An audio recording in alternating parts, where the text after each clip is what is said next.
AP CM Chandrababu Naidu గారు అటు వైసీపీలో గెలిచినటువంటి 11 మంది ఎమ్మెల్యేలను దమ్ముంటే దీనికి స్పందిస్తూ వైసీపీ నుంచి సజ్జల గారైతే ఆయన 11 రావడం ఆయన ఫేట్. సుగాలి ప్రీతి కేసుని అప్పగిస్తున్నట్లయితే ఒక స్టేట్మెంట్ అయితే ఇవ్వడం జరిగింది. సునీత గారి దగ్గరికి అయితే వెళ్ళి ఎవరి వల్ల మీకు అన్యాయం జరిగింది, మీరు దేనికోసం పోరాడుతున్నారు అని మనం క్వశ్చన్ చేయగలరంట. అంటే మీ అభిప్రాయంలో one word about YS Jaganmohan Reddy అంటే ఏం చెప్తారు సార్? దీనికి ఆపోజిట్గా కన్స్ట్రక్షన్ అంటే ఎవరు గుర్తొస్తారు? ఇంకెవరున్నారండి కన్స్ట్రక్షన్? సిబిఎన్ అనే వ్యక్తిని ఆంధ్ర నుంచి ఇలా పక్క తీసండి, ఏంటి మిగులుతుంది చెప్పండి. ఆంధ్రప్రదేశ్ నిలబడుతుంది సిబిఎన్ అన్న ఒక బ్రాండ్ మీద నిలబడుతుంది.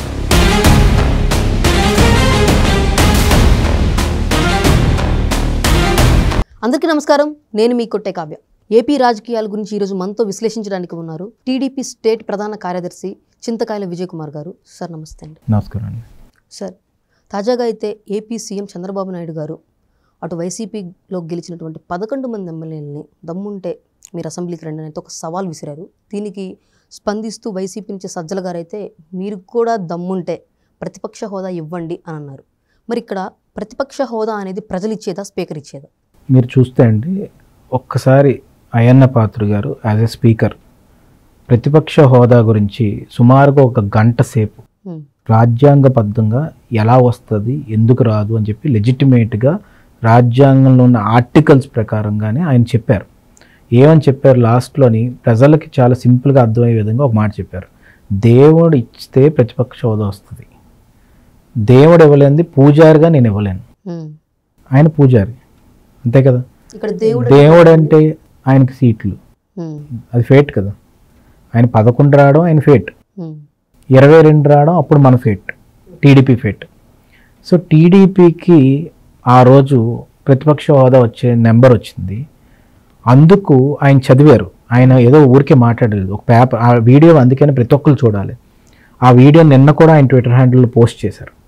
ఆ వీడియోలో ఏంటంటే ఆయన పేపర్ పెట్టుకొని చదివారు. ఏమని చదివారు, ఆ రోజు ప్రతిపక్ష నాయకుడి హోదాకి చంద్రబాబు నాయుడు గారికి వచ్చాయంటే దానికి కారణం ఆయనకు వచ్చిన నెంబర్ ఆఫ్ సీట్స్. ఆ సమయంలో మీరు ఒక డైలాగ్ కొట్టారు. అప్పుడున్న ముఖ్యమంత్రి గారు, ఇప్పుడున్న పులివెందుల ఎమ్మెల్యే గారు అప్పుడు ఒక మాట అన్నారు. ఆ మాట ఏంటంటే, ఇంకో 3-4 తీసేస్తే చంద్రబాబు నాయుడు నీ ప్రతిపక్ష హోదా కూడా పోతుంది, అయినా నిన్ను వదిలేసాను పో అని అన్నారు. అంటే ఆయన మతిమరుపు వచ్చినట్టు యాక్ట్ చేస్తున్నాడా, రాజ్యాంగం తెలిసి తెలియనట్టు యాక్ట్ చేస్తున్నాడా నాకు అర్థం కావట్లేదు. నీకు దేవుడు ఇచ్చింది ప్రతిపక్ష హోదా నెంబర్ లేదు కాబట్టి దేవుడు ఇచ్చింది నీకు ఇచ్చాడు, పూజారిగా నన్ను ఎలా ఇమ్మంటావు, పోనీ నీకు ఏమైనా రూల్ ఉంటే నాకు చూపెట్టు.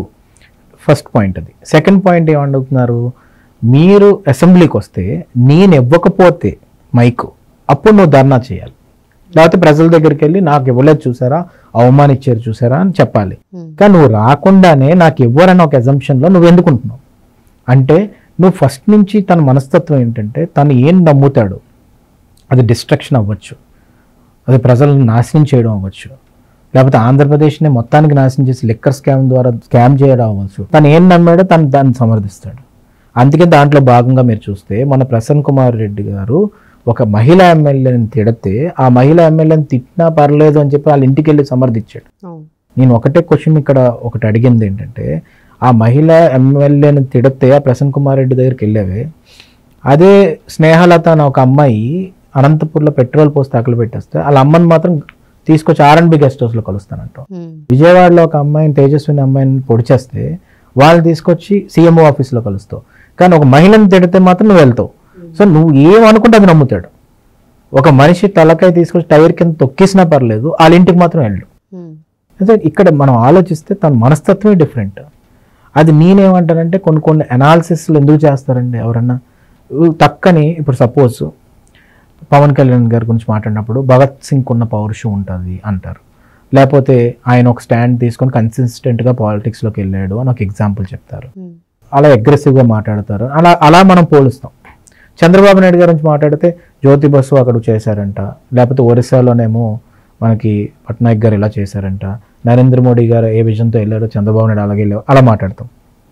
తిన గురించి మాట్లాడినప్పుడు కిమ్ గురించి మాట్లాడతాం, తిన గురించి మాట్లాడినప్పుడు పాబ్లో ఎస్కోబార్ గురించి మాట్లాడతాం, తిన గురించి మాట్లాడుతున్నప్పుడు హిట్లర్ గురించి మాట్లాడతాం. ఎందుకంటే ఆ కంపారిజన్స్ జరుగుతాయి? ఎందుకంటే ఆ సైకోపాత్ మెంటాలిటీని జనాలు చేసుకోలేక నీకు 11 ఇచ్చారు. ఈ రోజు నీకు ప్రతిపక్ష హోదా దేనికి? గలమెత్తడానికి. అసెంబ్లీకి వస్తే మైక్ ఉంటుంది కదా, జనాలు పులివెందుల జనాలు నేను గెలిపించారు, దానికి విమర్శించడానికి స్పీకర్ నన్ను చంపుదాం అనుకుంటున్నాడు, అందుకే నాకు వద్దు అని. ఇప్పుడు మీరు మహిళల గురించి ఒక విషయం మాట్లాడారు కాబట్టి నేను ఈ టాపిక్ తీసుకొస్తున్నాను సార్. రీసెంట్గా కూటమి గవర్నమెంట్ అయితే సిబిఐకి సుగాలి ప్రీతి కేసుని అప్పగిస్తున్నట్లయితే ఒక స్టేట్మెంట్ అయితే ఇవ్వడం జరిగింది, జీవో కూడా రిలీజ్ చేస్తున్నారు. మరి దీనికి సంబంధించి కూటమి గవర్నమెంట్ వచ్చిన ఈ 14 నెలల జాప్యం ఎందుకు జరిగిందంటారు? ఒకటండి, నేను ఏమంటున్నానంటే లోకేష్ గారు మొన్న ఒక స్టేట్మెంట్ ఇచ్చారు, మహిళల విషయంలో అసభ్యంగా ఎవరు మాట్లాడినా కూడా ఆఖరికి టీడీపీలో కార్యకర్త అయినా తను అరెస్ట్ చేయమని చెప్పారు. రెండోది ఏంటంటే ఎవరన్నా మహిళల గురించి అసభ్యంగా వెబ్ సిరీస్లో వచ్చినా కూడా ఏదన్నా కానీ ఇమీడియట్గా సెన్సార్ రియాక్ట్ అవ్వాలని చెప్పారు. మీరు అడిగిన క్వశ్చన్లోని పోలీస్ డిపార్ట్మెంట్ని ఫస్ట్ వాళ్ళ పని వాళ్ళు చేయనిస్తారండి. ఎప్పుడైతే ఎక్కడన్నా కానీ జాప్యం జరిగినప్పుడు ఇమీడియట్గా ఇన్వాల్వ్ అవ్వడం అనేది లీడర్ బాధ్యత ఉంటుంది. సో పోలీస్ డిపార్ట్మెంటు పటిష్టమైనది అనేది ఇప్పుడున్న గవర్నమెంట్ నమ్మకం. అక్కడ కానీ ఫెయిల్యూర్ జరిగితే 100% లీడర్షిప్ ఇన్వాల్వ్ అవుతుంది, అంతవరకు నేను చెప్పగలను. అది సో అందువల్ల ఇప్పుడు ఈ జాప్యానికి రీజన్ ఇదని మీరు చెప్తున్నారు. అంటే నేనేమంటానంటే డిపార్ట్మెంట్లోనే ఆ ఎంక్వైరీ వరకు మనం వదిలేవాలి. ఈవెన్ పోలీస్ డిపార్ట్మెంట్ కూడా మనం దూరిపోయి మన పోలీస్ పని మనం చేస్తూ మొదలుపెట్టాం అనుకోండి, జగన్మోహన్ రెడ్డి గవర్నమెంట్లో జరిగిపోతుంది. సార్ మరి వైసీపీ నేతలు అయితే కొన్ని ఆరోపణలు చేస్తున్నారు. ఏమనంటే 2017 ఇన్సిడెంట్ జరిగిన టైంలోనే ఈ పోలీసు దర్యాప్తు అనేది నిర్వీర్యం అయిపోయింది, ఆధారాలు కూడా తారుమారయ్యాయి అని చెప్పిన ఒక ఆరోపణలు అయితే చేస్తున్నారు. దాన్ని మీరు ఎలా ఖండించగలరు? దేంట్లో ఆధారాలు అంటున్నారు మీరు? అంటే డిఎన్ఏ రిపోర్ట్స్ అయితే కావచ్చు, ఎంక్వైరీ చేసే టైంలో ఛార్జ్ షీట్లో వాళ్ళు పెట్టినటువంటి ఎస్సీ ఎస్టీ అట్రాసిటీకి సంబంధించిన సెక్షన్స్ అయితే కావచ్చు, బలంగా తల్లిదండ్రులు మాట్లాడి వీళ్ళు చెప్పిన వాటికి బలహీనటువంటి సెక్షన్లు పెట్టారని అయితే ఆరోపణలు. ఇప్పుడు అదే చెప్తున్నానండి. ఇప్పుడు ఏంటంటే నేను ఆ ఇన్వెస్టిగేషన్లో ఉంది కాబట్టి నేను మరీ అంత డీప్గా వెళ్ళడం కరెక్ట్ కూడా కాదు. ఎందుకంటే ఒక ఫ్యామిలీకి సంబంధించిన ఒక సెంటిమెంట్ ఎమోషన్కి సంబంధించిన విషయం అది.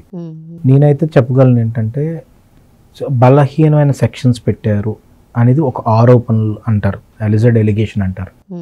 దాన్ని ఇన్వెస్టిగేషన్ ప్రోబ్ చేస్తే కానీ అది తెలియదు మనకి. ఇప్పుడు 90 days తర్వాత ఛార్జ్ షీట్ వేయాలంటారు, కొన్ని దగ్గర ఛార్జ్ షీట్ కూడా వేయకుండా జాప్యం చేస్తుంటారు. ఇవన్నీ కొన్ని దగ్గర ఏంటంటే పోలీసుల్లో కూడా కొంత పర్సంటేజ్ ఆఫ్ పీపుల్ కొంతవరకు అలాంటివి చేస్తుంటారు, నేను కాదని. దానివల్లే కదా ఈరోజు చాలామంది ఐపీఎస్లు అరెస్ట్ అయ్యారు. ఇప్పుడు కానీ ఈ విషయంలోని ఒక పర్టికులర్ స్టిపులేటెడ్ టైం అయితే పెట్టుకున్నారు లోకేష్ గారు వాళ్ళు. అక్కడి నుంచి మించి ఏమైనా ఉంటే వెంటనే 100% ఇన్వాల్వ్ అవుతారు, దాంట్లో డౌటే లేదు. కానీ ఇక్కడ నేనైతే చెప్పగలను ఏంటంటే ఒక్క ఇన్సిడెంట్ జరిగినప్పుడు అంత ఫోకస్ చేసి దాని మీద మనం ఇన్వెస్టిగేషన్ చేయమని ఈవెన్ దాని మీద రివ్యూ చేస్తున్నారు. అందుకే మహిళా హోమ్ మినిస్టర్ కూడా ఇప్పుడు ఆమె అనిత్ గారు కూడా దాని మీద రియాక్ట్ అయ్యారు. కానీ ఏంటంటే ఇన్వెస్టిగేషన్ చేసే దగ్గరికి దాకా మాత్రం పొలిటికల్గా మనం పాలసీ మేకింగ్ వరకే మనం ఇన్వాల్వ్ అవుతాం. ఇన్వెస్టిగేషన్లో జాప్యం జరిగినప్పుడు మాత్రం ఇమీడియట్గా ఒక ఆఫీసర్ని ఎవరినన్నా డిప్లాయ్ చేసి చేయించవలసిన అవసరం ఉంది. సార్ ఇప్పుడు ఏదైనా ఒక ఇన్సిడెంట్ జరిగితే ఆ చిన్నపాటి యాక్సిడెంట్ దగ్గర నుంచి పెద్ద ఇన్సిడెంట్ అయినా సరే అక్కడికి ఒక సమూహంగా ఈ సోషల్ మీడియా అయితే కావచ్చు, మీడియా ఛానల్స్ అయితే కావచ్చు, అక్కడికి వెళ్ళడం, క్వశ్చనింగ్ చేయడం అనేది జరుగుతుంటుంది. ఈ సుగాలి ప్రీతికి సంబంధించి ఆ రోజుల్లో అంటే కేసు జరిగినప్పటి నుంచి గత గవర్నమెంట్లో కూడా అన్ని ఛానల్స్ ఇనిషియేటివ్ తీసుకున్నాయి, ఒక ఛానల్ తప్ప. బట్ రీసెంట్గా అయితే సాక్షి మీడియాని పర్టికులర్ వీళ్ళొక్కళ్ళు మాత్రమే వాళ్ళని అప్రోచ్ అవుతూ చేస్తున్నారు. ఇంతే యాక్యురేట్గా వీళ్ళు అటు వివేకానంద గారి యొక్క హత్యకు సంబంధించి సునీత గారి దగ్గరికి అయితే వెళ్ళి ఎవరి వల్ల మీకు అన్యాయం జరిగింది, మీరు దేనికోసం పోరాడుతున్నారు అని ఏమైనా క్వశ్చన్ చేయగలరంటారు? ఇప్పుడు మీ క్వశ్చన్లోనే ఆన్సర్ ఉందండి. ఏంటంటే అది లాస్ట్ 5 years పొలిటికల్గా జగన్మోహన్ రెడ్డి గారికి ఏమాత్రం ఇమేజ్ మెలైన్ అవ్వకూడదు, దానికి సాక్షి పనిచేస్తుంది. ఈరోజు ఏంటి పొలిటికల్ డిస్టర్బెన్స్ తేవాలంటే ఏదో ఒక ఇష్యూ కావాలి. దానికేంటి 15,000 పడలేదని కొంతవరకు మాట్లాడారు, ఫ్రీ బస్ ఇంకివ్వలేదని కొంతవరకు మాట్లాడారు. ఇప్పుడు లా అండ్ ఆర్డర్ ఇష్యూ చేయడానికి అని చెప్పి ఈ ఇష్యూని పట్టుకుంటారు. కానీ దాంట్లో ఏంటంటే నిజంగా హ్యుమానిటేరియన్ గ్రౌండ్స్లో ఒక అమ్మాయికి న్యాయం చేయాలని ఆలోచించే వ్యక్తి అయితే అన్ని ఇన్సిడెంట్స్ ఆ టైంలో జరగవండి. ఈవెన్ ఒక హీరోయిన్ అన్నా ఎవరన్నా మహిళే కదండి. మరి అక్కడ ఐపీఎస్లు అందరూ ఇప్పుడు ఎవరైతే కన్ఫెస్ స్టేట్మెంట్స్ ఇస్తున్నారో వాళ్ళందరూ కూడా ఎవరి డైరెక్షన్తో చేశారండి? అలా కాల్లో పెట్టి బట్టలిప్పి కూర్చుంటాడు వాడెవడో. ఇంకో ఎక్స్ఎంపీ ఏం చేశారో తెలుసు, తను ఇప్పటికీ ఏమంటాడు, నేను కాదు అంటాడు, మార్ఫింగ్ అంటాడు, అయ్యే అంటాడు, అది అందరికీ తెలుసు ఏం జరిగిందో. ఒక ఇద్దరు ముగ్గురు మినిస్టర్లు అయితే ఏకంగా డైరెక్ట్ కాల్స్లో దొరికిపోయారు. ఈ అంబాటి వ్యక్తి అయితే డైరెక్ట్ గొంతుతో దొరికాడు. దానికి ఇప్పటి నుంచి రీజనింగ్ ఉండదు. అలా కానీ నిజంగా టీడీపీ వాళ్ళకి అవడం జరిగింది అనుకోండి, సపోజ్ పొలిటికల్గా రాలేము, గిల్ట్గా ఉంటుంది. అలాంటిది ఇంకా వాళ్ళు చాలా ఫ్రీగా ఏం జరగలేనట్టు ఉన్నారంటే వాళ్ళకి ఎమోషన్స్ ఉండవు. సో సాక్షి మీడియా ఈరోజు ఇన్స్టిగేట్ చేయడానికి చేస్తే తప్ప ముందు కనబడలేదు, ఇప్పుడు కనబడలేదు. దానికి సింపుల్ రీజన్. రెండోది, వివేకానంద రెడ్డి గారు మర్డర్ విషయం తీసుకుంటే ఎప్పుడు హెలికాప్టర్ మీద ట్రావెల్, ఈ మధ్యన ఎక్కడికైనా వెళ్తున్నారు హెలికాప్టర్ మీద కదా వెళ్తున్నారు. మరి వాళ్ళ బాబాయ్ గారు చనిపోయిన రోజు ఆయన హెలికాప్టర్ మీద వెళ్ళలేదు, మీరు అబ్జర్వ్ చేయండి. ఆయన కార్లోనే వెళ్ళాడు. ఎందుకు కార్లో వెళ్ళాడు? ఎక్కువ టైం పడితే ఐస్ బాక్స్లో పెట్టచ్చు కాబట్టి కార్లో వెళ్ళారు. ఫస్ట్ పాయింట్ అది. సెకండ్ పాయింట్ ఏంటి, మా నాయన చంపినట్టు టీడీపీ గవర్నమెంటు, అది తాతగారిని చంపినట్టు టీడీపీ గవర్నమెంటు, రాజశేఖర రెడ్డి గారిది కూడా ఏదో కాన్స్పిరసీ ఉంది, ఇది ఏదో కాన్స్పిరసీ ఉంది, చంద్రబాబు నాయుడు గారు ఇన్వాల్వ్ అయ్యారని చెప్పి నారావారి రక్త చరిత్ర అని చెప్పి ఒక ఆర్టికల్ వేస్తారు. దాని తర్వాత ఏం జరిగింది, కొన్ని రోజులు పోయాక వాళ్ళ చెల్లి గారి దగ్గరికి సజ్జల రామకృష్ణారెడ్డి గారు వచ్చి సంతకం పెట్టమన్నారు, కంప్లైంట్ వెనక్కి తీసుకోమన్నారని ఆమె చెప్పారు. అప్పుడు ఏం చేశారు, వెంటనే ట్విస్ట్ తిప్పి వాళ్ళ బాబాయ్కి సెకండ్ వైఫ్ ఉన్నారు. ఇవన్నీ నేను ఎందుకు చెప్తున్నానంటే, ఒక్క మనిషి ఎన్ని టర్న్స్ తిరుగుతుందో మీరు అబ్జర్వ్ చేయండి, ఎన్ని స్టోరీలు వస్తున్నాయో చూడండి. వాళ్ళ పిల్లోడు ఎవరైతే ఉన్నారో సెకండ్ వైఫ్ కొడుకు, ఆ పిల్లని పిలిచి ముద్దులు ఆడుతున్నాడు ఒకరోజు ఆఫీస్లో కూర్చొని. ఒక పక్క నుంచేమో సునీత గారు హస్బెండే చంపేశారు అంటాడు. సో ఇన్ని స్టోరీస్ వచ్చి ప్లస్ ఒక్కొక్కరు చనిపోతున్నారు. ఇవన్నీ ఏంటంటే అసలు ఒక పొలిటికల్గా ఒక పొలిటీషియన్ చేసే పనులు అవన్నీ. ఈ రోజుకి చెప్తాం, ఇండియాలో లల్లూ ప్రసాద్ యాదవ్ గారిని అరెస్ట్ చేయడానికి సిబిఐ వెళ్తేనే ఆయన పట్టుకునే బయటకు వచ్చింది. ఎవరినైనా మీరు చూసుకోండి, కానీ అవినాష్ రెడ్డిని టచ్ చేసిన సిబిఐ అప్పుడు. ఆ టైంలో యంత్రాంగం ఎలా తయారైంది, ధర్నాలు అయిపోతున్నట్టు పోలీసులు సహకరించరు. ఎవరో సిబిఐ ఆఫీసర్ వస్తే పులివెందులు నేను చంపేస్తానని బెదిరిస్తాను. అంటే పొలిటికల్ లీడర్లు ఇలా ఆలోచించరండి. పొలిటికల్ లీడర్లు ఎప్పుడు ఎలా ఆలోచిస్తారంటే, ఒక డాక్టర్ మాస్క్ అడిగితే పొలిటీషియన్ ఎలా ఆలోచిస్తాడని నేను చెప్తాను.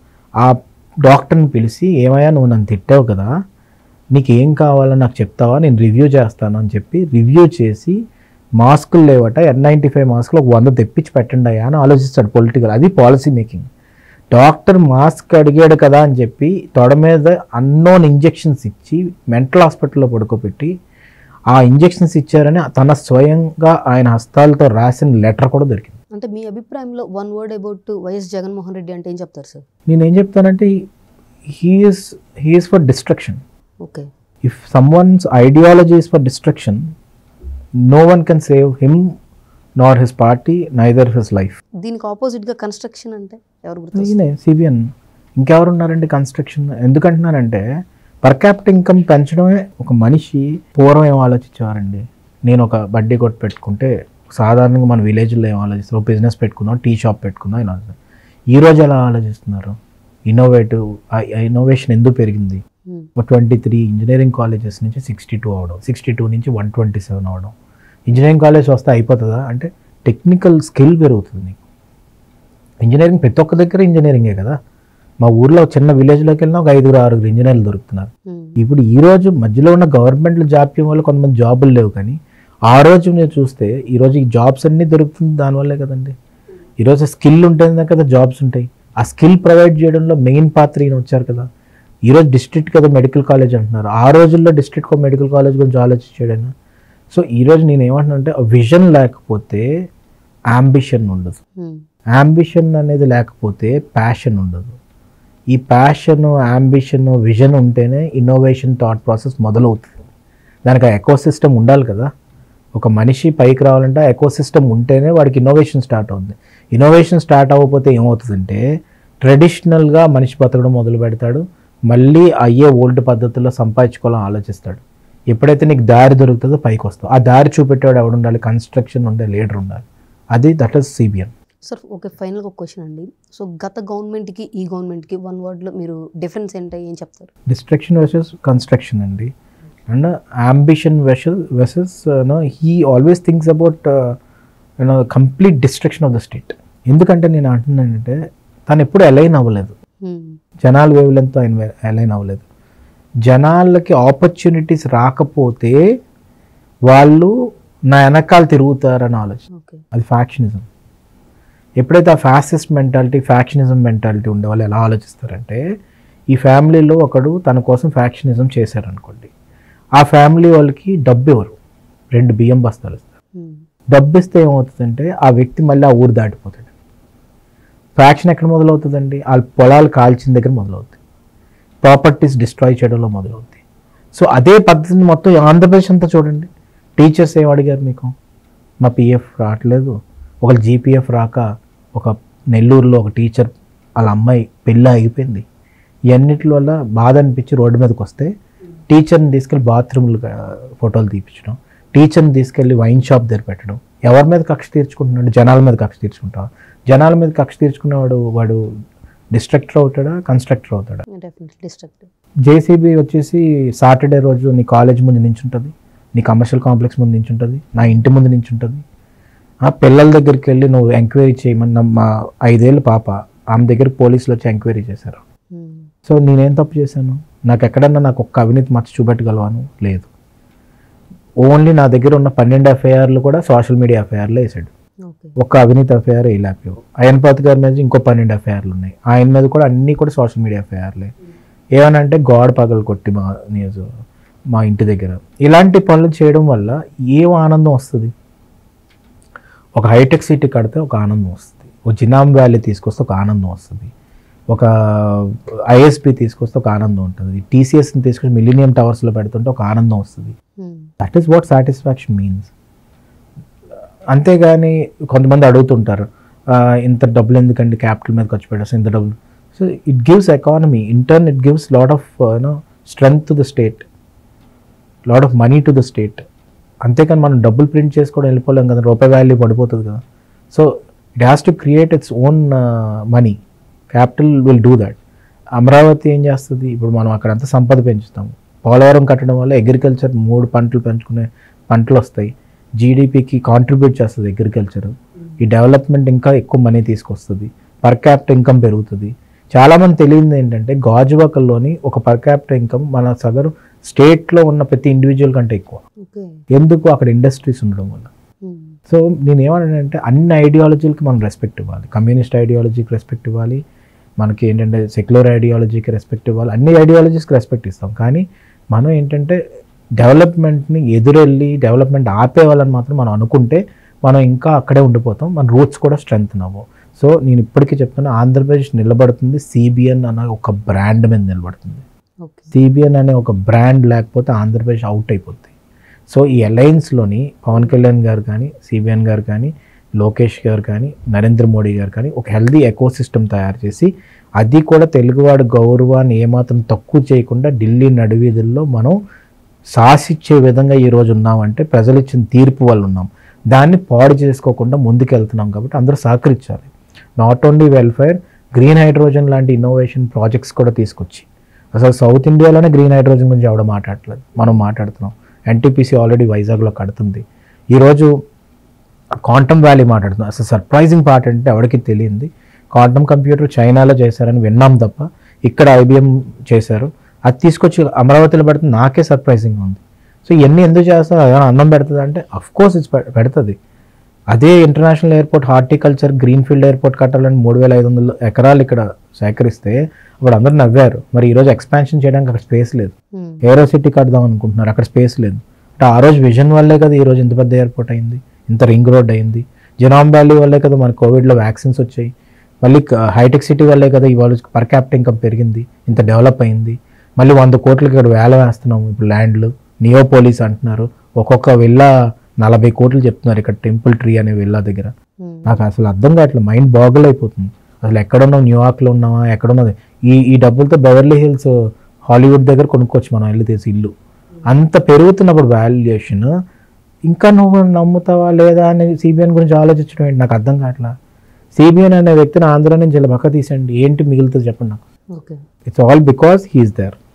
సో అందుకు ఇప్పుడున్న జనరేషన్ మొత్తం ఒక్కసారి ఆలోచించుకొని ఆయన గవర్నమెంట్ని కన్సిస్టెంట్గా పెట్టి, అందుకే పవన్ కళ్యాణ్ గారు నాకు నచ్చిన మాట ఏంటంటే ఎన్ని బాధలున్నా ఎన్ని కష్టాలున్నా కూడా మీరు మాత్రం అలయన్స్ మీద పెట్టొద్దు, మీకు ఇండివిజువల్గా మీరు ఏదో తీర్చుకోండి, లేకపోతే నా దగ్గరికి రండి. ఎందుకంటే ఈ అలయన్స్ గుడ్ గవర్నెన్స్ కోసం, హెల్దీ గవర్నెన్స్ కోసం, రాజ్యాంగాన్ని కాపాడడం కోసం, అలాంటి రాక్షసుడు రాకుండా ఉండడం కోసం అని చెప్తున్నారంటే that's not a simple thing.